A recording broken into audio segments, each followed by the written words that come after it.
Now, some people are just despicable and a quintessential representation of everything that's wrong with Western civilization. And I'm talking about the whiny douchebag called Prince Harry. The Duke of Sussex is such a shameless, pathetic, greedy, whiny daft with extreme stupidity. And there's just no nice way of saying it. And what's more annoying is how some dummies fail to see it. How some dummies fail to see that this boy really needs help, or this man, because he acts like a boy. There's no calling him a boy is not even egregious. Is a perfect description of who he is and how he behaves. And perhaps perhaps some people see through this and they just are attracted to something this despicable. One constant sight during my childhood in Lagos is the crowd of bystanders a mad person can attract. And that's what Harry has become, a crazy person broadcasting his lunacy to any notable reporter or interviewer with a camera. That's what he's doing. And trust American TV shows, they are more shameless than Harry and ready to interview him, even though they know fully well that this guy is just a despicable human being. That's the same way they knew that Harvey Weinstein was a hideous rapist. I mean, what has Harry not gotten? He has a Netflix deal, a book deal. He has been offered countless interviews. I mean, even if you are not a fan of the royal family and believe that they wrongfully mistreated Harry, aren't you tired of the whining at this point? Like, it's not this as in too much. I mean, it's difficult to pick a clip for this video because we have so many interviews and countless hours of pathetic mourning about every single detail of his life that turned out not to be as luxurious as he wanted it to be. And he just wants the rest of us to feel sorry for him, right? I mean, he's been on 60 Minutes giving unnecessary information. He's been on Stephen Colbert because why not? And he's been on ABC, and I'm sure Jimmy Kimmel is patiently waiting his turn. And in every interview, he doesn't fail to show the world just how daft he is. And the more I watch, the more I just see what Meghan saw in him. A slow member of the royal family that's easy to control and manipulate. Anyway, somehow I managed to, to find a clip that gives you a test of the level of stupidity I have to endure in preparation for this video. And I want you to see if you can spot the jealousy. Take a look. Within the family as such, there's a spare and the heir. Mm-hmm. My brother being the heir and me being the spare. And so I think it was just a really good opportunity to choose a title that had been somewhat used against me for a long part of my life and own that title. There's a quote in this book where you refer to your brother as your beloved brother and arch nemesis. Strong words. There has always been this competition between us, weirdly. Again, I think it really plays into, or is played by, the heir spare. Yeah. Harry's elder brother, William, is the heir, right? And Harry is the spare. What a sad life, right? If you are homeless, starving, and bankrupt, Harry wants you to know that your problem is nothing, absolutely nothing compared to his. Do you know what it's like? Do you know what it means to follow after your brother, living in his shadows, and always being second place simply because you are the second child? Oh, such a horrific life. Oh, the horror. So unbearable, Jesus Christ.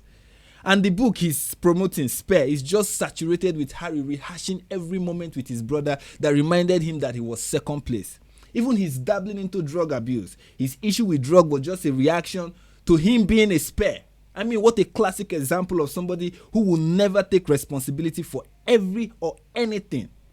What an ungrateful, insolent brat. I mean, this is how he treats his family. No bro code, no family code. He would just air out every detail of his life before the vultures of the American press because he felt he needed to be the first child. He talks about competition as if being heir to the British monarchy was a contest, as if birthright isn't the deciding factor, as if anyone chooses this life for themselves. Of course not. Was William competing with him, or did he become competitive because he felt inferior to his elder brother? And I think that is pretty clear that he is indeed inferior to his elder brother in every way, because the guy has class, he has respect, has dignity, somehow still managed to comport himself despite the whole nonsense that his younger brother is doing, while his younger brother is busy disgracing himself, disgracing his family. And how is this nonsense supposed to be my business or the business of the press? I mean, is he that greedy? Is this guy that greedy and shameless, desperate for fame and attention, and loyal to no one but himself and his pocket? 25 million. That's what it took for him to betray his family. I know that's a lot of money for people like me. For someone like me, that's a lot of money. But Harry grew up around wealth with a golden spoon between his ungrateful lips. He belonged to a multi-million-dollar dynasty, a prominent member of the royal family, the second son of Princess Diana, and this is what he does to his family. No part of who he is, this guy hasn't traded for money. And some people look at this and feel, oh no, he's not airing this thing out just to get something off his chest. No, he is doing it for money, using even his mother's death. Nothing is beyond the limit for this guy. Like, he's worse than an OnlyFans model, prostituting his entire family for fame and fortune and attention. I mean, this is the kind of family member that gives you needless pain, that keeps you up at night just asking God why. Like, God, why? That is why I still don't get the sympathy he somehow manages to gather from mostly American viewers. I guess, the nuclear family in America is really under serious attack, and this is just proof of it. I mean, if you watch this interview and empathize with Harry, it is a good indication that you have no respect for your family. Or you probably are from a family where loyalty, love, responsibility, and respect doesn't exist. And that's what the world celebrates these days on social media. We see people air out their family secrets for likes and clicks. Just last year, I reacted to a TikTok video of a self-proclaimed black supremacist dancing on her father's grave. And there are other videos of people spraying water on their mother because, the mother misgendered their significant other. I mean, this is the kind of disgraceful behavior that has become a trend in the West. And that is why I said earlier that, Harry is a quintessential representation of everything that's wrong with Western culture in recent years. That is why he's getting so much undeserved attention. Prince William may be ahead of Harry in his claim to the throne, but Harry is already the king of the West because he embodies every despicable thing that they love and celebrate. And that's what I see when I watch all these interviews. I see the clear destruction of the nuclear family facilitated and promoted by the press and every current fringe movement in Western culture.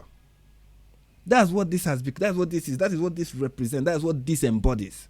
And that is the sad state of Western culture. Alright guys, thank you so much for watching this video, and if you enjoyed the video, then hit the like button, share this video, subscribe to this channel, and ring that notification bell so you know the next time I publish a video. And of course, I always want to know in the comments what you think. What do you think about Harry's countless interviews? Are you like me? Have you had enough? Let me know in the comments. Until the next video, peace.